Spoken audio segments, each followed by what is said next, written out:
একবারও আর তোর ডাকে সারা দিব না। আল্লাহ রাব্বুল আলামিন বলে, হে কবরের মাটি, নাফরমান আমার সমস্ত নেয়ামত খাইয়া আমার হুকুম মানে নাই।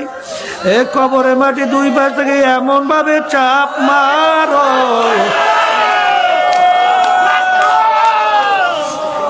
এক পাজরে হাত দিয়ে অন্য পাজরে মিশাইয়া দাও, আমার কাছে কোনো খাতির হবে না। এই জন্য আমার বাজানদেরকে বলবো, এই মাহফিলে যখন মালিক নিয়ে আসছেন, দিন কিন্তু পরিপূর্ণ, দিনের ভিতরে আমার মালিক পুরা ঢুইকে তারপর মরার জন্য বলছেন। বাজান ভালো করে পরীক্ষা কইরা দেখো, যারা সহি তরিকার সঙ্গে জড়াইয়া আছে, দিন আর দিন আল্লাহর ফজরে তাদের দেল নাকের দিকে ঝুঁকতেছে, গুনার থেকে ফিরতেছে। আমি বাজানদেরকে বলবো, দলাদলি বুঝি টুঝি না বাজান, আমাদের উদ্দেশ্য হইল ইমানকে মজবুত করা, নেক আমল কইরা আমার মালিকের হুকুম মাইনা নবীর তরিকা অনুযায়ী চইলা তারপর কবরে রওনা করা লাগবে। যাদের চরমনের তরিকা ভালো লাগে আজকে তাওবার ভিতরে নিয়াত কইরেন, বর্তমান পীর সাহেব চরমনাই তার কাছে মুরিদ হইয়া গেলাম।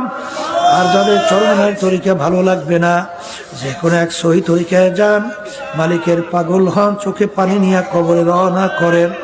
আল্লাহ আল্লাহ আল্লাহুম্মা আমিন। মালিক আপনি তাকাইয়া দেখেন, আল্লাহ বন্ধা বন্ধুরা গুনার মাথা নিয়ে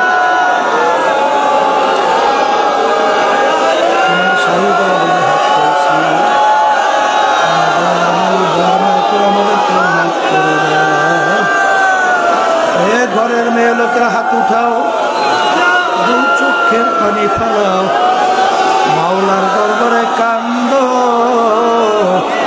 আর মাপ চাও। কান্না আসে মনকে বুঝরে মন, একদিনে ঘরের দরজা দিয়ে নতুন মেয়েলোকে শরবত খাওয়াইল, কত মেয়েলোকে বাতাস করলো, একটা দিন আসবে ঘরের দরজা দিয়া মরা লাশ হইয়া বেরো,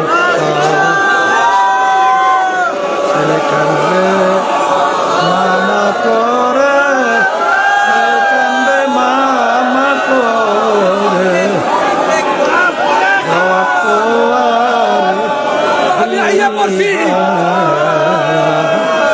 আল্লাহ আমাদেরকে মাফ করে দেয়।